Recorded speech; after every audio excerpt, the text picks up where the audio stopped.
Hey everybody, my name is Shibby. I'm an esports colorcaster and Celestial ranked player in Marvel Rivals, and Season 2 of Marvel Rivals just dropped a couple days ago, and the meta has been nothing short of interesting. Both Vanguards, Duelists, Supports, the whole meta has been shaken up, and I want to give you my way too early read on the meta and what I think as Season 2 goes on might become OP.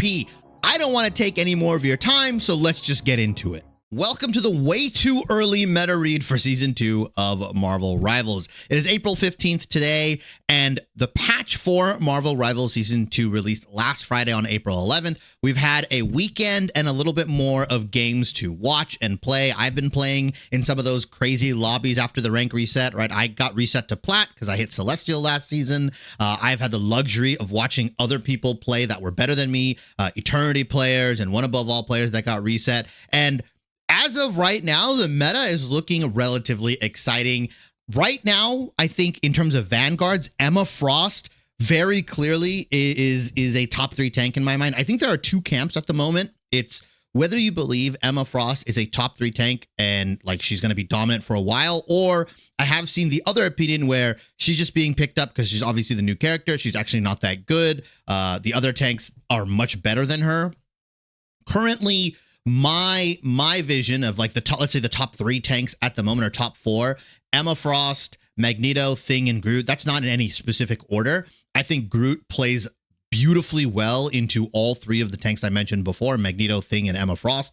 I think Magneto and Emma Frost having that team up ability really increases the damage output of Magneto by a lot. Like you can kind of just, you know, if someone's out of position, a support or a DPS player, and you pop that team up, you have the ability to absolutely 1v1 them and duel them and burst them out very, very quickly. Thing, I think the changes that he got where the damage reduction went from 30% to 25% didn't really affect anyone that much. Groot got 0 changes coming into the new season, was widely seen as the best tank in the game or one of the best tanks in the game. And the fact that he plays well into Emma, plays well into Magneto, got 0 changes, obviously plays very well into the Thing. He's pretty much getting banned out pretty consistently if you want to play any of these 3 characters in the lobbies that I've been playing in. I think the tank that is going to sneak up onto the meta as we get further and further into Season 2, and he's already seeing some play, is Captain America. I think Captain America, with the amount of micro buffs that he's gotten throughout the season, yes, he did get some adjustments coming into Season 2, the team up with Bucky, so on and so forth. I think Captain America is an insanely good tank at the moment. I just don't think not enough Vanguard players play him, nor do they know like the combos, the animation cancels. The burden to pick him up is not worth it, and I think a lot of tanks' minds. But I think as the player base, as the Vanguard player base gets better with Captain America, you will start seeing him potentially overtake characters like the Thing, and that sort of. He might break into that top 3, top 4 tank right now. He's number 5 on my list, which is, you know, you could argue it's not that high considering there's only a handful of tanks in the game right now. But like Doctor Strange, Venom, Penny, they all got different changes. I don't think it really shifted Penny that much higher in my mind. Like she's just amazingly well on defense, even more so than before. Doctor Strange kind of went from a tank that has kill power to a tank that is more utility and you know, like a tank focus character, right? He lost a lot of that. I would say a lot, but he lost some of his kill threat, his kill range. He's not as damage heavy, right? With his basic attack and his Maelstrom of Madness. I think he's still pretty good. A lot of utility with the portal, but he just doesn't feel like this Doctor Strange you've been playing for the past 1.5 seasons, on top of losing that Gamma team up, kind of, you know, definitely lowered him a lot in my mind. And like, if you want to play a shield tank, you'd rather just play Magneto. But again, a lot of utility. You can still kind of run him in these double shield compositions. I think he's not terrible, but he's definitely not as good as he used to be. Now we move on to the duelists, and the duelist pool I think has evolved the most in my mind. Like there are some characters that are still very, very good. Hela, I talked about it before. The nerf that she got to her survivability doesn't matter, right? That's not why she was OP. It was the fact that, you know, she could 2-shot you from a mile away. She got some increases, some buffs into her offensive capabilities. Like Hela is just better now. Like Hela fundamentally, they buffed her. Like I know they gave her that survivability nerf. They made it so that she can't channel her mobility, her crow, like that repositions her as frequently. But those extra seconds just don't give enough time for characters to actually punish it. So as long as your Hela is playing very well and understands positioning, she's never really in any danger. And the offensive powered buffs she got to her spells just makes her that much more oppressive.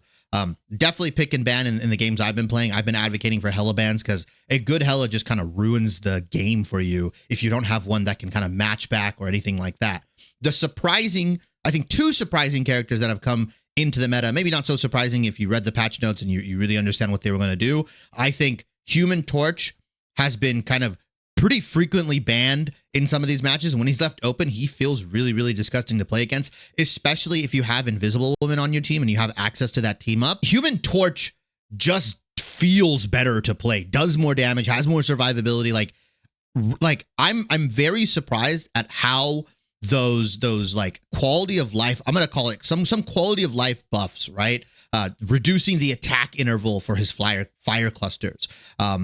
Increasing the cooldown, I thought for Flaming Meteor would make him worse, but the fact that he gains 75 bonus health immediately makes him more dive heavy, allows him to kind of, dive in with some of his tanks, dive in maybe another DPS that they're playing with, a Spider-Man, a Black Panther, and the fact that his ultimate, he builds it relatively fast as long as you're landing your basic attacks, you're getting like really good crash downs. His zone control has always been amazing. So that's something that I think is even more prevalent now with the tanks that are meta, things like Magneto, Emma Frost thing, like being able to fire off a whole area, right? Whether it's control point, whether it's attack and defend or a convoy. I think it's really interesting. Iron Fist was the not so surprising change in my mind.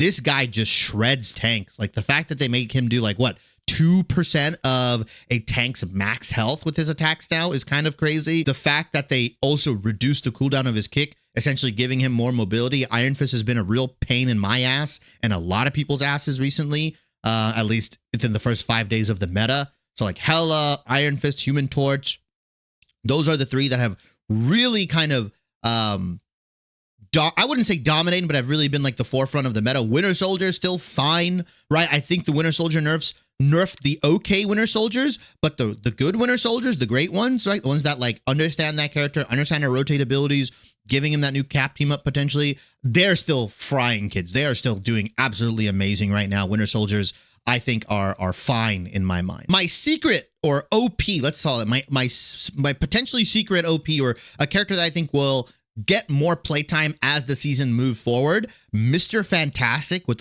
all the changes he got on top of, Human Torch being meta, Thing being meta, Invisible Woman. Like, you are not trolling if you run a composition with those four characters, right? If you run Thing, Invisible Woman, Human Torch, Mr. Fantastic, like that is a pretty solid composition.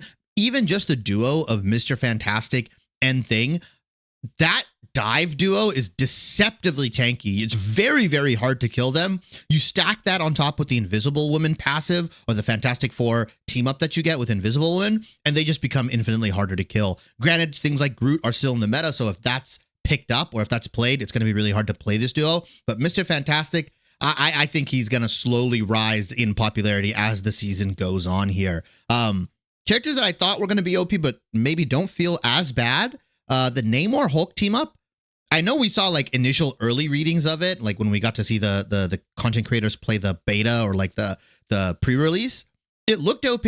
For whatever reason, when I've seen it and when I've played with it and against it, sure, it does damage, it's okay, but it's not as oppressive as I thought it would be. Maybe because Hulk as well, even with the changes that he got, don't feel amazing to play into the characters that are meta right now. Emma Frost is really good at peeling. Thing is really good at peeling. Like, even with the buffs that Hulk got, I feel like he's still very difficult to play into stuff like Winter Soldier, Iron Fist, right? Like if a team wants to, they will peel back for you. So like it kind of feels bad to be the Hulk player just for the Namor team up. And I think the Namor team up, albeit, still pretty solid at dissuading dive, Emma Frost and Thing just do it better. Like I think if I'm looking at my team and I'm going, hey, they have a lot of dive heavy characters, just play Thing. Like just dive to your back line. Use your Yancey Street Charge, like limit their mobility and just kind of wail on them, right? Mr. Fantastic as well is a pretty anti-dive character right now. So yeah, I thought the Namor team up would be a lot better. One dive character that we've been seeing a little bit more popularity of, or I think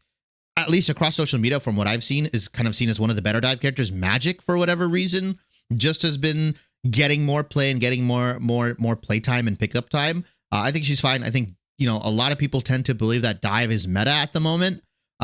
I'm not completely sold on that. I don't think like dive is crazy. I think it's hard for like low rank players to deal with it if like two players are coordinating, aka like Venom Spider-Man or like Black Panther Magic. On the strategist side, prior to the patch, I saw a very interesting divide of players. It was Rocket Raccoon mains were saying the character's dead, the character is not worth it, like they're gutting him, the mobility, blah, blah, blah, blah, blah. And then there was another camp that was saying these changes are really good. I was in that camp. When I saw these changes, even though the 25% damage boost, right? It's not 40% damage boost. Even though that was a nerf, the added health that you get with it is really, really good. The fact that Rocket Raccoon builds his support ultimate much faster than a majority of the support cast. So what I've been seeing in my games, what I've been seeing as well in some of these higher elo lobbies, Rocket Raccoon Loki, pretty much after the first fight of any map, you almost have continuous uptime on Rocket Raccoon ultimate, right? The amplifier. Whenever you need the amplifier, most likely either your Rocket Raccoon or your Loki will have it. Rocket Raccoon Loki does very well into, like another support combo that we typically saw like maybe last season or even the season before, the Invisible Woman Luna Snow combo. Rocket Raccoon Loki just kind of outvalues it because by the time Invisible Woman is maybe 50 to 70% towards her ultimate, or Luna Snow is 50 to 70% towards her ultimate, Rocket Raccoon already has amplifier ready, and that's going to give you the subsequent fight wins. And then Loki is going to be able to copy your Rocket Raccoon and then have another amplifier ready, either for the Invisible Woman ultimate or to match the Luna Snow. And by the time that all settles down, Rocket Raccoon will have his ultimate or near close to his ultimate up again. The charge rate, the ultimate charge rate for Rocket Raccoon and Loki are really good, and they just outpace harder quote unquote healing characters like Invisible Woman and Luna Snow.